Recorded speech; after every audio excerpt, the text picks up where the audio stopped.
Right, this is a short lesson on free body diagrams, and I'm going to, with the help of a series of examples, try to get you started on free body diagrams. So, it is best to learn this important topic with the help of lots of common day examples. So, why do we need free body diagrams? And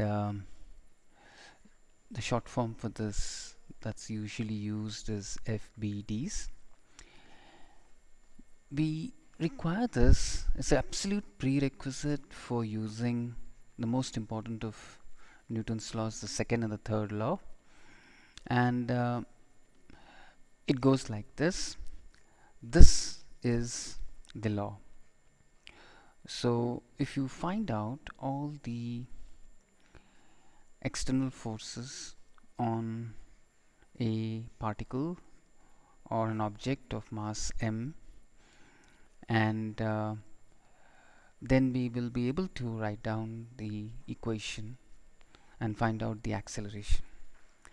But before we even get down to calculations, it is important to be able to analyze clearly what exactly is the force external. And so here's an object, let's say it's a cube or some object, and the question is, what are the forces coming from the rest of the world onto this object? So when we say force external, it is coming from outside the object. So let us write down the two important aspects of drawing the free body diagram. One, you should be very clear. You're drawing the free body diagram of what object, and you can have any object. Okay, now once you're clear about what is the object, and the object can be just about anything. It can be an object, it can be a part of an object, it can be just about anything. But once you're clear about your interest on what is the object, then you have to find out the forces on the object from outside the object. Now this word outside is important. So what the object itself is doing is not important for our free body diagram or for our law. So the law clearly says that what is important is the force coming from outside, and the word external is to emphasize that fact. Okay, so just to give you one clear example, suppose I have a wall here and the object of interest is me, and I happen to be pushing the wall, okay, pushing against the wall. Now what I do is not important, because right now the object is me, is not important. Okay, this is very crucial fact. Now when you draw the free body diagram of me here, what I'm doing, that is pushing against the wall, is not important. But what happens is the wall pushes me. So there is a force on me from the wall in this direction. So I'm able to show the direction of the force of the wall, and the wall is clearly external. Okay, so to me, so the force by the wall is to be shown in the free body diagram. Meanwhile, I'm pushing the wall as well, but that's not important for the free body diagram where the object is me. But it will become important if I were to draw the free body diagram of the wall, because now the force that I apply becomes external to the wall. So let's keep talking about more and more examples. So, and emphasize on the 2 points that I've made. What are the 2 points that I've made?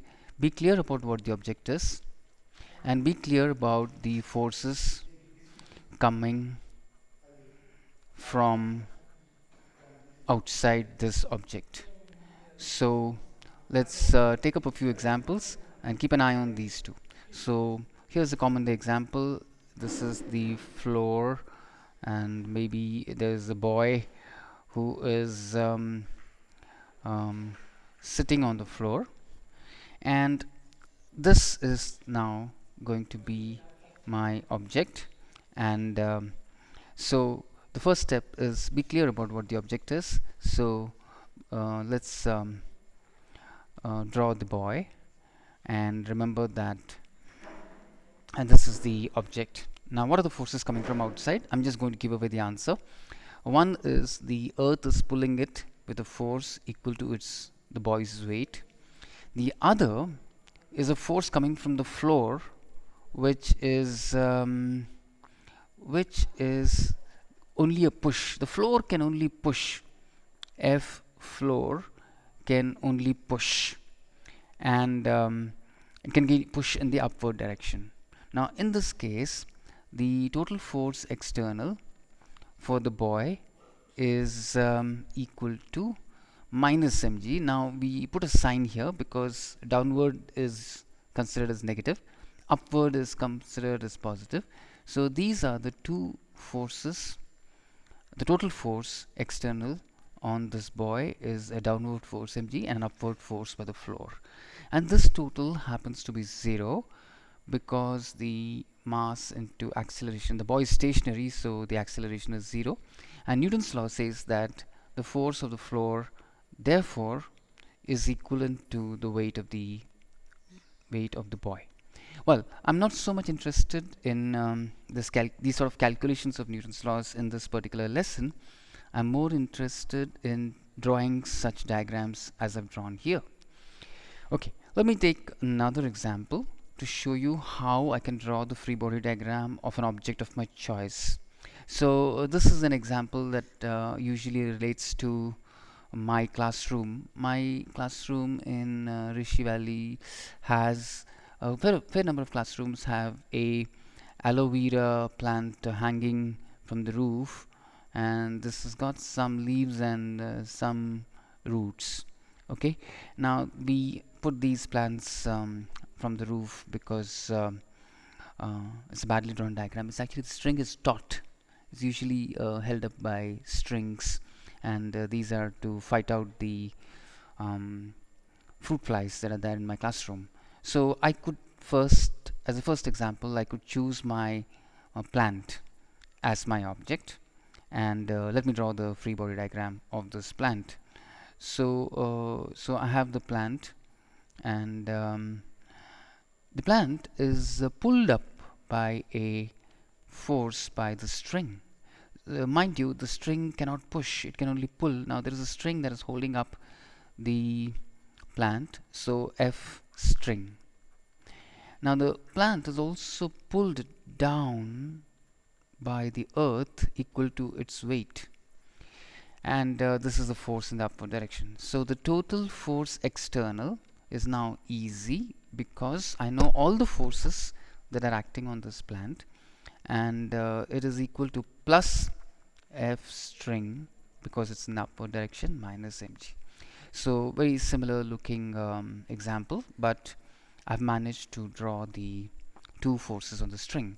Now this example, I could also choose the string as my object. Okay, so here's a tiny light string. Okay, the same string here, and now we can say what are the forces coming from outside on the string. And once again, let me just go ahead with the answer.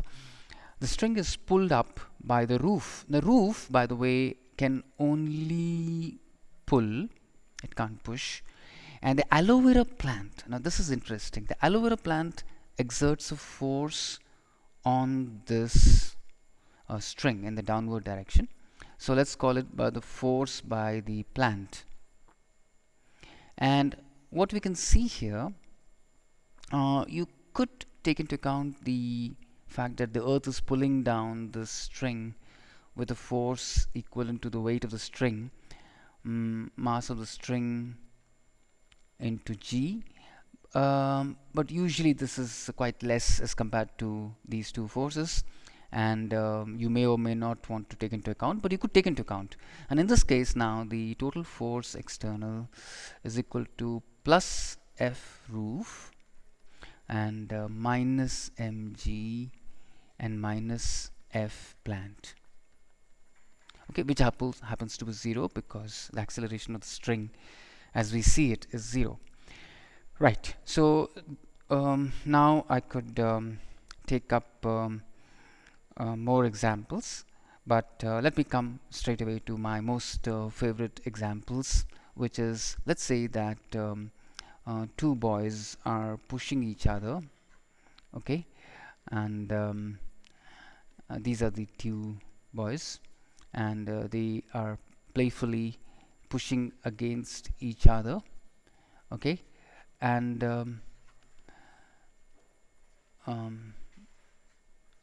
so okay, so how do I draw the free body diagram of each of these boys?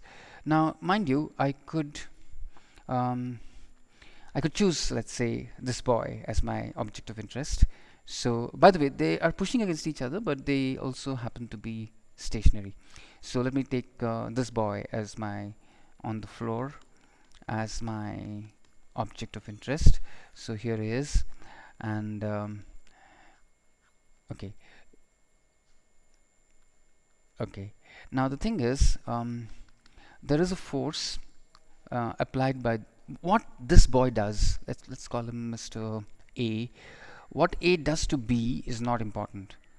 What is important, because right now I'm interested in A, what is important is that B pushes him with a force F.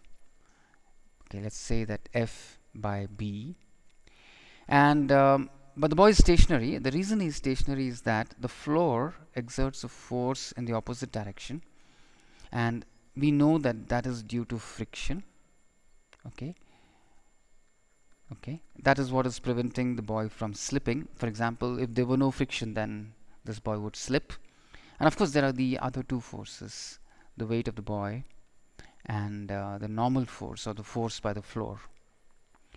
But in this case, what we can say is these two forces cancel each other, and also these two forces Fb and F friction must be cancelling each other because the boy is not moving.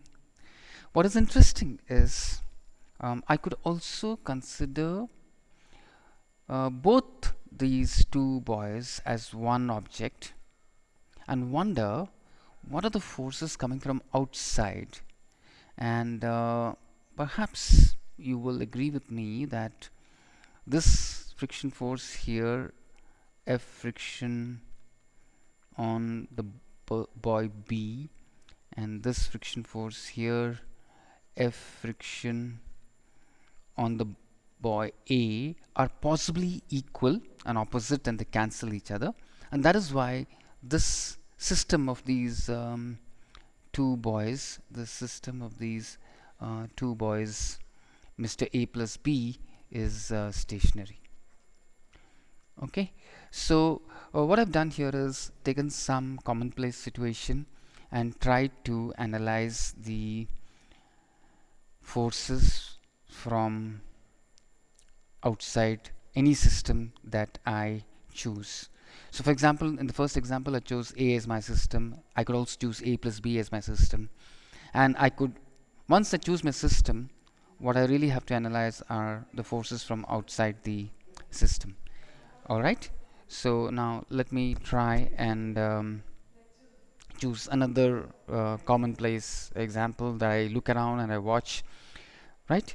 But before I do my last example in this lesson, I would like to say that I want to emphasize that FBDs, other than being very useful, and I'm going to give you countless examples of where they're useful, other than being very useful, are actually quite easy to draw. So I just want to highlight on this fact why they're easy to draw, because I have to keep my eyes open for two kinds of forces. Okay, so while drawing FBDs, ask yourself two questions. So one thing is by now emphasized, that the forces are to be from outside. But there are two kinds of these forces which you should not miss. One is called a contact force. Now, a contact force is hard to miss because the very word is a hint. These are the forces by outside objects which are in contact. Okay, for example, here this is a contact force because the floor is in contact with the object. Then this is a contact force because the other boy B isn't touching the boy A. Now this is also contact force because the floor is touching the boy. Here this is a contact force because the string is touching the aloe vera plant, and so on. Here the roof is a contact force because it is touching the object, which is a string, and F plant is a contact force because it is touching this string. The plant is touching the string, and so on. So for example, F floor is contact because the floor is touching this boy here. Then what is a non-contact force? So once again I repeat, it's hard to miss a contact force because you just look around the object and see who all are in contact with this object. Okay, perhaps you may be worried that you may miss a non-contact force. So for this, let me quickly tell you that this is not going to be the case, because you need to worry about mainly two main non-contact forces in your entire physics for the immediate next 2-3 years, and one of them is gravity.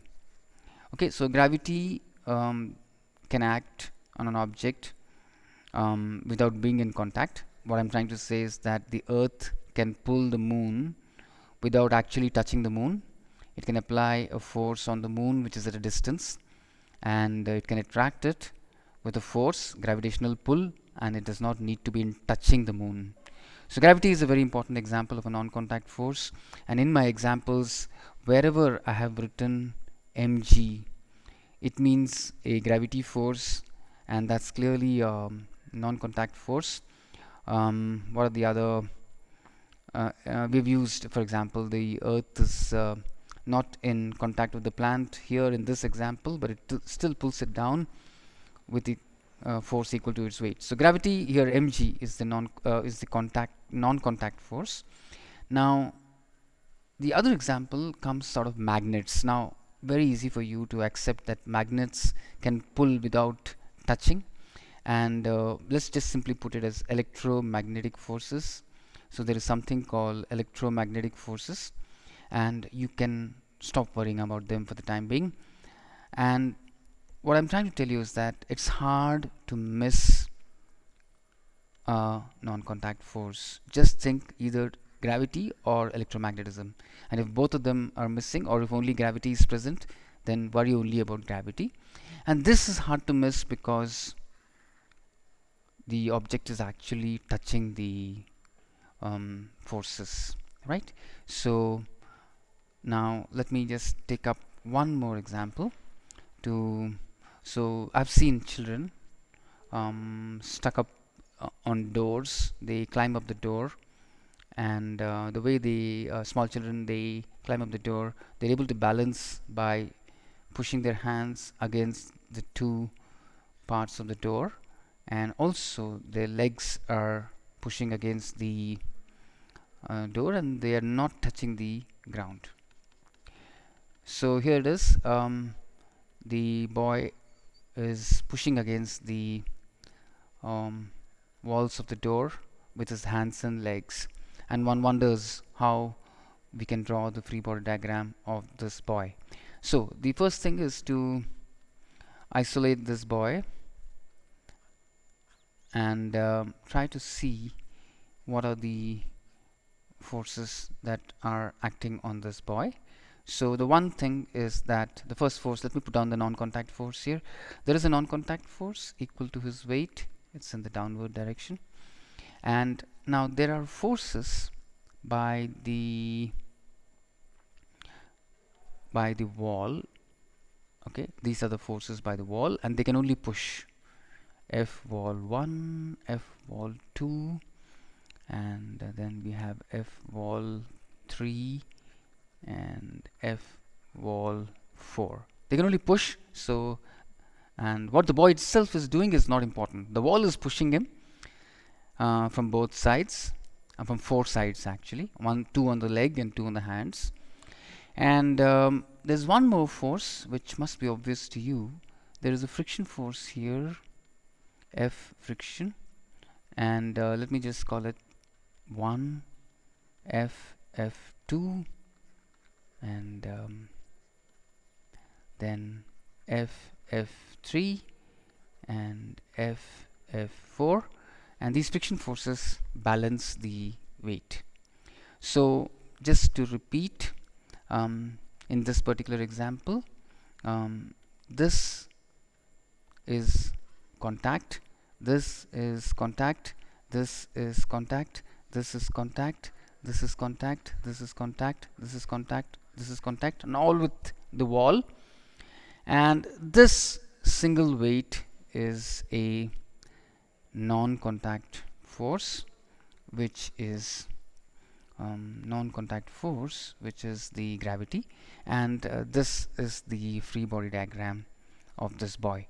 So now, having given you a rather high-speed introduction to free body diagrams, so let me actually solve the two most famous problems.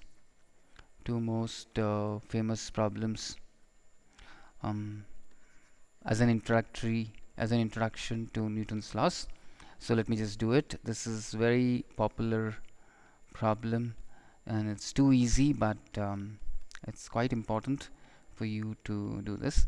So here is an object. There is no, let's say this floor has no friction, and here's an object which is of 10 kg, and this is 2 kg, and let's say that somebody applies a force here of 12 newtons. And how does one analyze this problem? So let me call this A, let me call this B. So the idea is to draw the free body diagram of A, and I'm just going to worry about the x direction because the motion is going to happen in the x direction. Okay, so the force, I'm going to go through this really fast.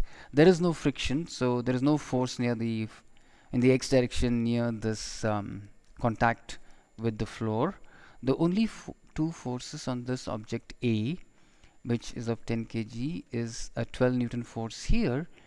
And remember that B is touching A, and it applies of it. B cannot pull A. B is not attached to A.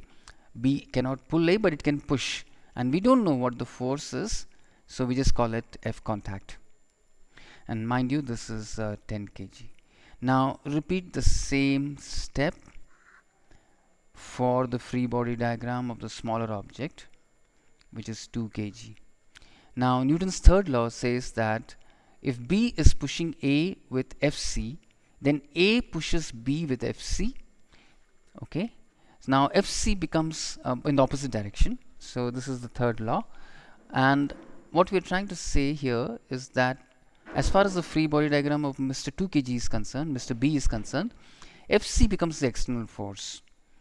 Okay, and Fc is the force by A on B, and there are no other external forces in the x direction. So now at the end of this free body diagram, we can actually write down Newton's law here, which is force is equal to mass into acceleration. So I'm going to write this down as 12 plus 12, because right towards the right is positive, minus Fc is equal to 10 into acceleration. And similarly here I write Fc is equal to 2 into the same acceleration because they move together, and so I'm going to write it below this. This time it's plus because Fc is to the right, so plus Fc is equal to mass into acceleration. Mass is 2 into acceleration. And my aim is not to teach you Newton's laws. Then my aim is to tell you that this is the free body diagram of the two objects that are of importance here, and that is required for solving the problem. The other famous problem is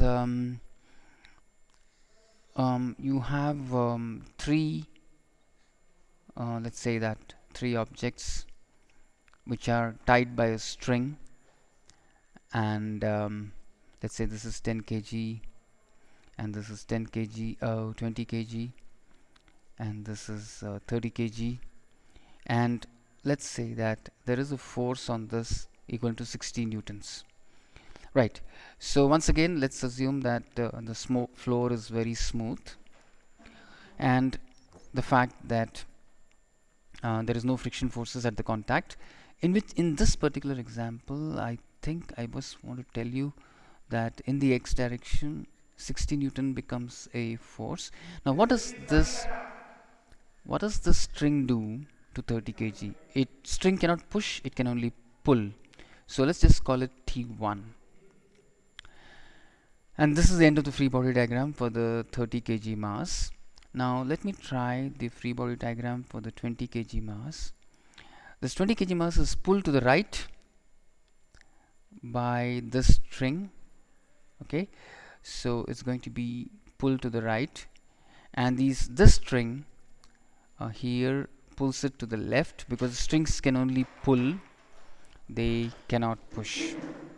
And finally, for the 10 kg mass, the free body diagram is going to be the 10 kg mass.